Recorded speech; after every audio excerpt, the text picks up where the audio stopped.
একটা প্রসঙ্গ আমি একবারে সুনির্দিষ্টভাবে এই মজলিসে আজকে বলছি, যেহেতু সবাইকে পেয়েছি। এটা হলো আল্লাহ রাব্বুল আলামিন আমাদেরকে বানিয়েছেন, হয়তো আমরা পুরুষ না মহিলা। যাকে আল্লাহ পুরুষ বানিয়েছেন সে পুরুষ, যাকে আল্লাহ মহিলা বানিয়েছেন সে মহিলা। মহিলা বলে বলবেন আমি পুরুষ, পুরুষ বলে বলবেন আমি মহিলা। এটা হারাম, আল্লাহর সৃষ্টির সঙ্গে যুদ্ধ।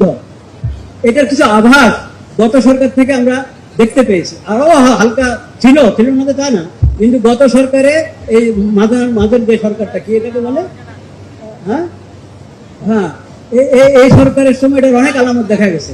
এটার আমরা তীব্র প্রতিবাদ করছি। আজকের এই ইফতারের মাহফিলে দোয়া কবুলের সময় এটার আমরা তীব্র প্রতিবাদ করছি। এটাকে যেন এদেশে কোনো সুযোগ দেওয়া না হয়।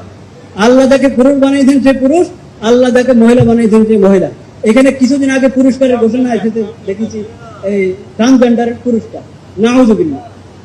হ্যাঁ, সে আসলে পুরুষ কিন্তু মহিলার সাথে পুরস্কার পাবে আমাদের সরকারের কাছ থেকে? না, কখনো না। মাননীয় প্রধানমন্ত্রীর তত্ত্বাবধানে যে সরকার, এই সরকারের এখানে এই ধরনের কোনো পদক্ষেপ আমরা এটা কখনো গ্রহণ করবো না। সবাই আমরা